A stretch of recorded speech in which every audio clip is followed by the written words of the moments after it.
Espionagem causa mal-estar entre Brasil e Estados Unidos.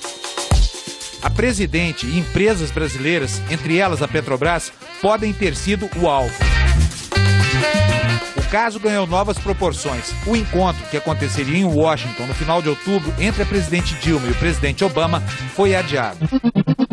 Segundo o Planalto, a decisão ocorreu em comum acordo entre os dois líderes.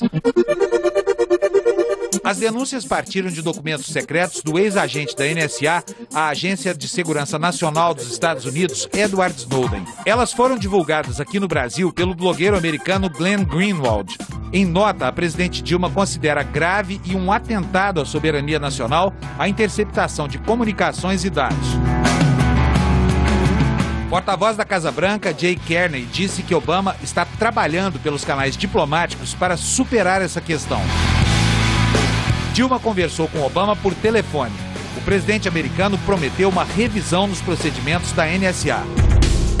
Apesar da crise política, o governo brasileiro quer demonstrar que não há paralisia nas relações diplomáticas e econômicas, mas defende uma regulamentação contra a espionagem ilegal entre países.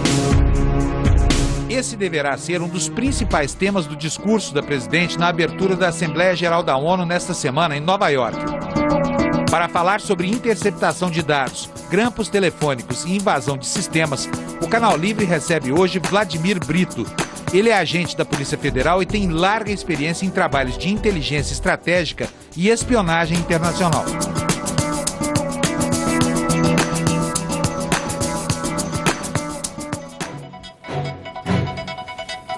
Boa noite, e para entrevistar o agente da Polícia Federal e pesquisador de inteligência Vladimir Brito, estão comigo no Canal Livre hoje os jornalistas Fernando Mitre e Sérgio Gabriel. Vladimir, muito bem-vindo. Seu currículo é invejável, você é pós-doutor nessa área. Na verdade eu sou doutorando com algumas especializações e mestrado. Ok. Agora, a internet, quando se popularizou aí a partir do final da década de 80 e no início dos anos 90, foi anunciada como um grande pilar da autonomia e da privacidade, da realização pessoal. O quanto a internet é efetivamente segura no plano das individualidades? A internet é muito frágil, né? Sob o prisma dos indivíduos, né?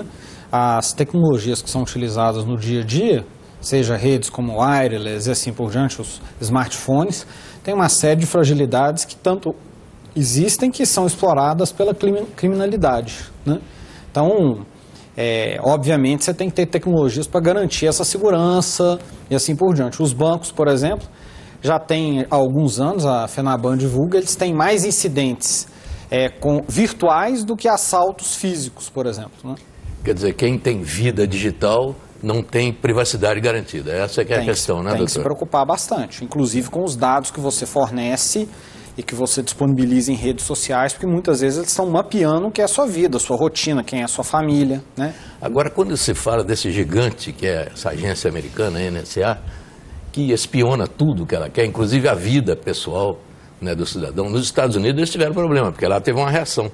A cidadania americana, quando se trata da questão interna, reage de uma maneira.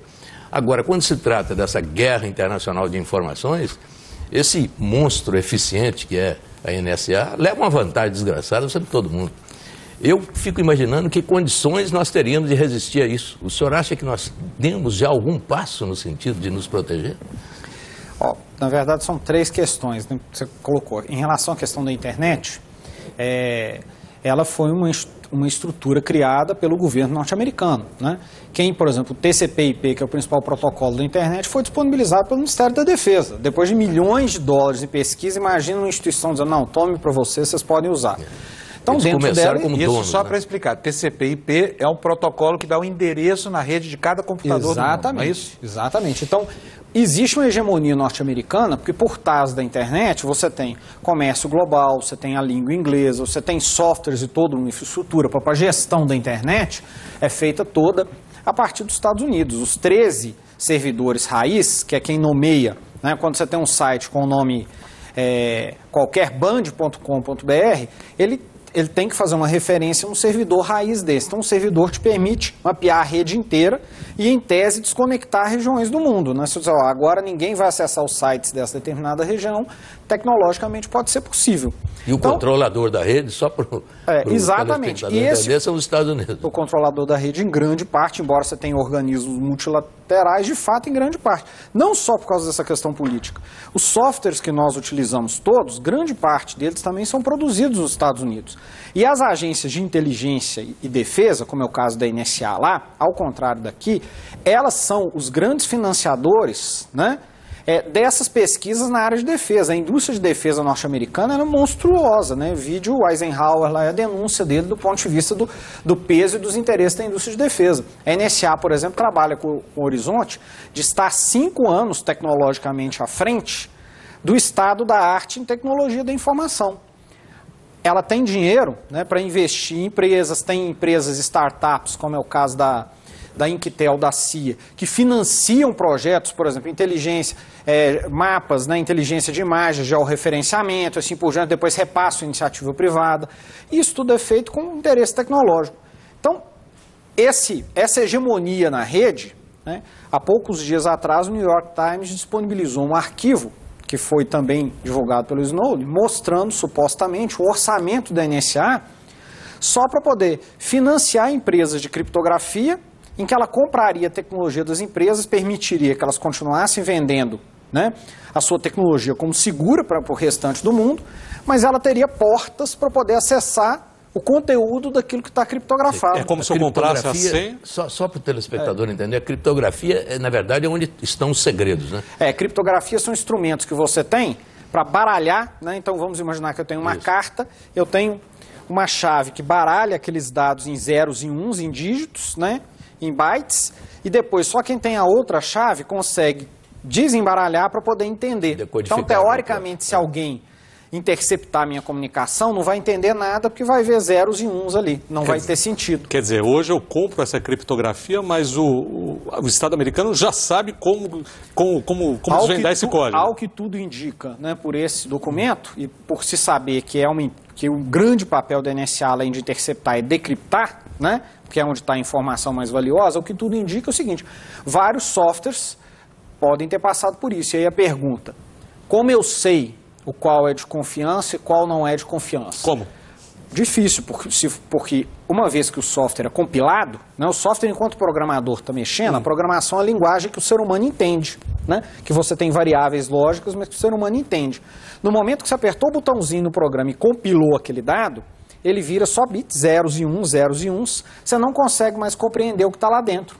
Então, quando você está comprando uma tecnologia que era uma caixa preta, que você não entende nada, você corre o risco de uma parte dessa tecnologia ter sido já desenvolvida previamente com uma porta que permite que uma agência como a NSA entre e colete os dados. Essa é a minha pergunta inicial. Exatamente. Quer dizer, que condições a gente tem de se defender de tudo isso? No caso do software, é garantido que haverá sempre uma porta para a gente entrar quando compra alguma tecnologia ou não? Ou eles vendem a tecnologia, mas segura o software? Pelo peso, não, você, em geral, a grande parte dos softwares comerciais são softwares que você já compra compilados, eles são fechados, você não sabe o que tem dentro dele.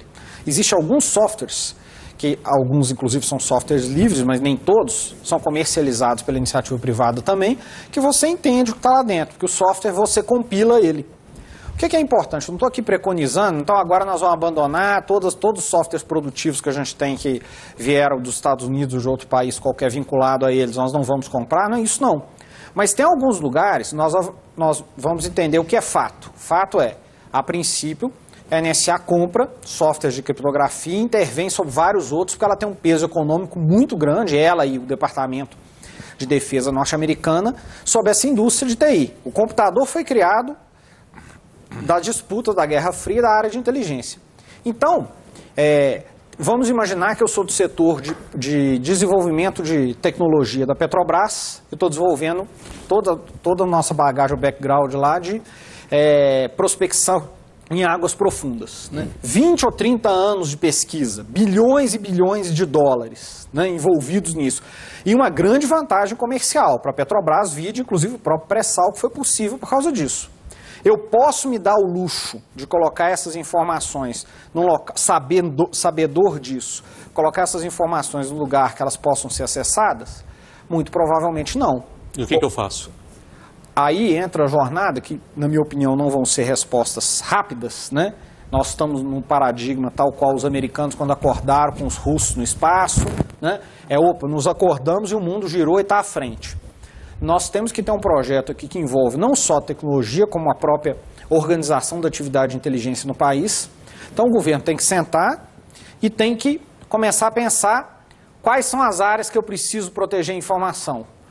Mapear processualmente, porque eu tenho que proteger a informação, por exemplo, na mesa da presidente, com o sistema operacional que ela utiliza, na rede, no roteador que roteia os dados, e no e-mail que ela armazena os dados, que conforme for pode estar dentro dos Estados Unidos ou de outro país. Quer dizer, nesse momento, isso aí está inteiramente à disposição dos adversários, entre aspas, digamos assim. Dentro desse modelo tecnológico, né, que nós não dominamos essa tecnologia e que tem agências que intervêm sobre elas, como é o caso da NSA, nós estamos. Então nós estamos vulneráveis. Sem dúvida.